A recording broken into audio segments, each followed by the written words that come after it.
Hi friend, leader mind में आप सभी का बहुत बहुत स्वागत है। दोस्तों, आज हम पढ़ेंगे प्राचीन इतिहास के पाषाण काल के ऐसे क्वेश्चंस के बारे में जो एग्जाम में बार बार पूछे जाते हैं। ठीक है, टोटल 50 क्वेश्चन के बारे में पढ़ेंगे। आइए शुरू करते हैं दोस्तों। पहला, पाषाण काल को कितने भागों में बांटा गया? दोस्तों, पाषाण काल को 3 भागों में बांटा गया है। पूरा पाषाण काल, मध्य पाषाण काल और नव पाषाण काल। ठीक, नेक्स्ट क्वेश्चन है, पूरा पाषाण काल में मनुष्यों की जीविका का मुख्य आधार क्या था? दोस्तों, मुख्य आधार शिकार था। नेक्स्ट है, किस काल को आखेटक तथा खाद्य संग्रह काल कहा गया है? तो दोस्तों, पूरा पाषाण काल को आखेटक तथा खाद्य संग्रह कहा गया है। नेक्स्ट, आधुनिक मानव को क्या कहा जाता है? आंसर है होमो सेपियंस। नेक्स्ट देखते हैं दोस्तों, क्वेश्चन है, प्रथम पालतू पशु कौन था? प्रथम पालतू पशु कुत्ता था। और कुत्ता को किस काल में पालतू पशु बनाया गया? तो मध्य पाषाण काल में कुत्ता को पालतू पशु बनाया गया।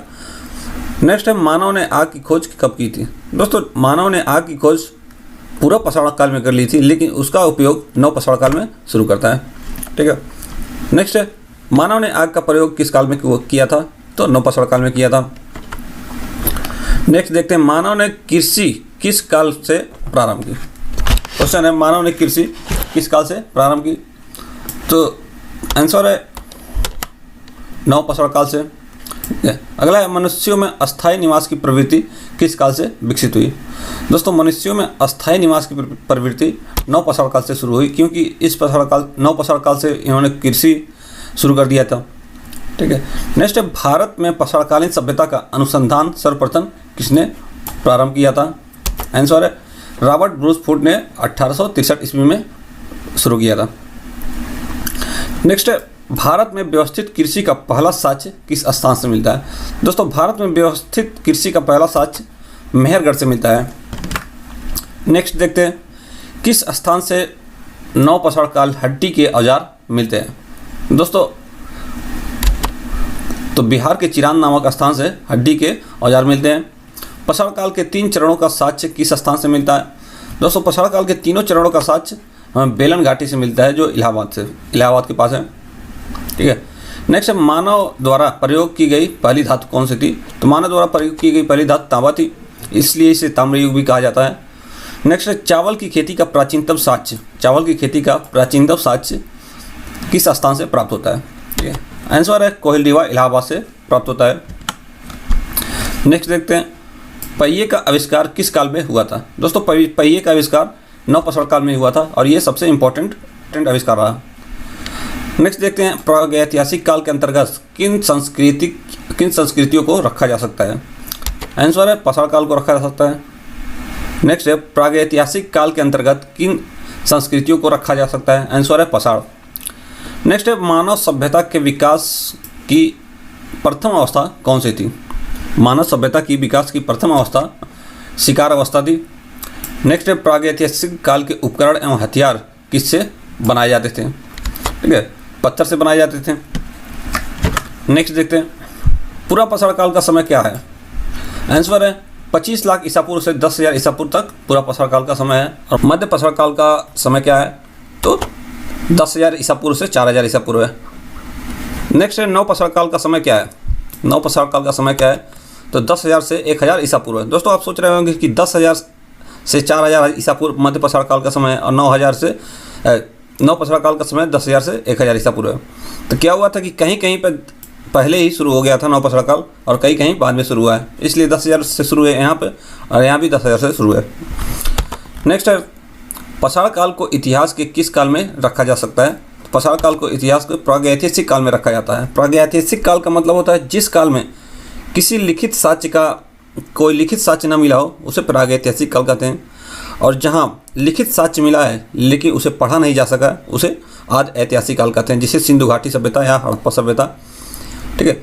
और जिस काल में लिखित साक्ष्य भी मिला है और पढ़ा भी जा सका है, उसे ऐतिहासिक काल कहते हैं, जैसे वैदिक वगैरह, वैदिक काल के बाद जो भी सभ्यता है।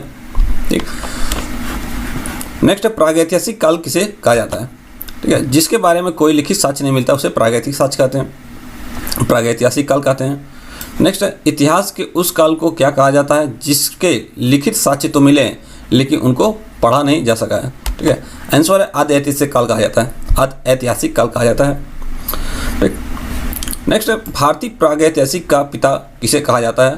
ठीक है, आंसर है रॉबर्ट ब्रूटफोर्स को भारतीय प्रागैतिहासिक काल का पिता कहा जाता है।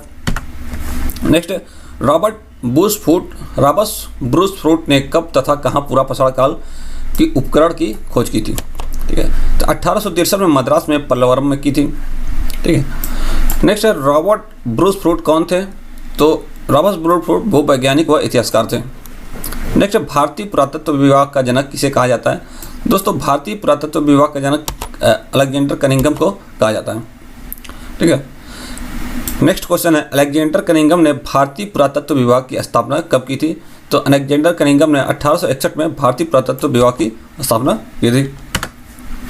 नेक्स्ट क्वेश्चन है भारतीय पुरातत्व विभाग की स्थापना के समय भारत के गवर्नर जनरल कौन थे? तो दोस्तों भारतीय पुरातत्व विभाग की स्थापना के समय भारत के गवर्नर जनरल लॉर्ड कैनिंग थे। और मानव के कुल इतिहास का कितने प्रतिशत भाग प्रागैतिहासिक काल में आता है? तो दोस्तों 99% भाग प्रागैतिहासिक काल में आता है, क्योंकि इसका काल पीरियड बहुत लंबा है। नेक्स्ट है आधुनिक मानव होमो सैपियंस, जो आज के मनुष्य का वैज्ञानिक नाम है, का जन्म किस काल में हुआ था? ठीक है, तो इसका जन्म उच्च पूरा पसार काल में हुआ था। नेक्स्ट निम्न पूरा पसार काल में मनुष्य पत्थर के हथियारों का प्रयोग किस लिए करता था? ठीक है, आंसर है शिकार के लिए करता था। हिम युग के नाम से किस काल को जाना जाता है? दोस्तों हिम युग के नाम से निम्न पूरा पसार काल तथा मध्य पूरा पसार काल को जाना जाता है।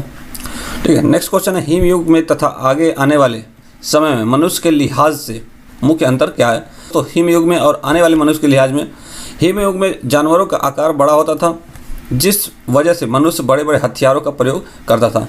लेकिन हिम युग गुजर जाने के बाद जब पृथ्वी का तापमान बढ़ा तो छोटे छोटे जानवरों का आगमन हुआ। ठीक है, जिनका शिकार करने के लिए इंसान ने छोटे छोटे हथियार बनाना आरंभ कर दिया।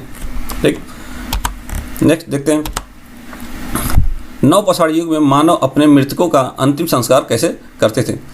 दोस्तों नवपाषाण युग में मानव अपने मृतकों का शव को दफना कर किया करते थे। नवपाषाण युग में मृत व्यक्तियों को किन किन चीज़ों के साथ कब्रों में दफनाया जाता था?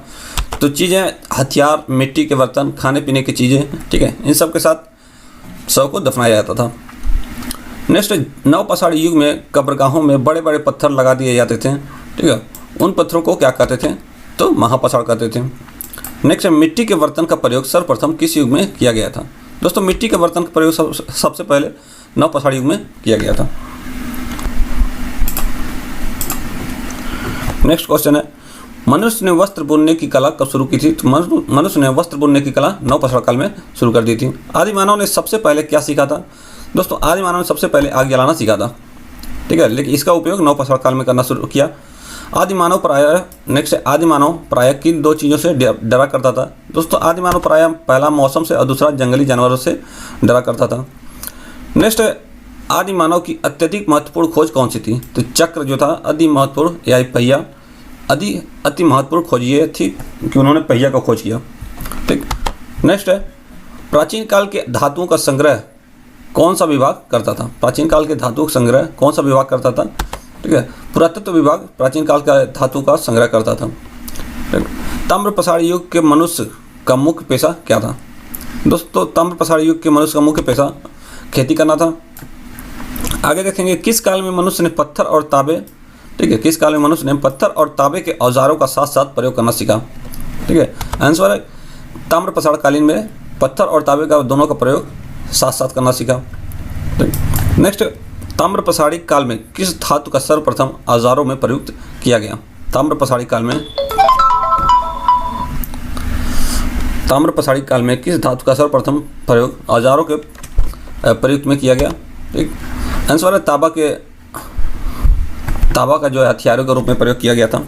ठीक, लास्ट क्वेश्चन है कि ताम्रपाषाण युग की स्त्रियां किस धातु के आभूषण पहनती थी? दोस्तों ताम्रपाषाण युग की स्त्रियां जो थी कांस्य धातु के आभूषण पहनती थी।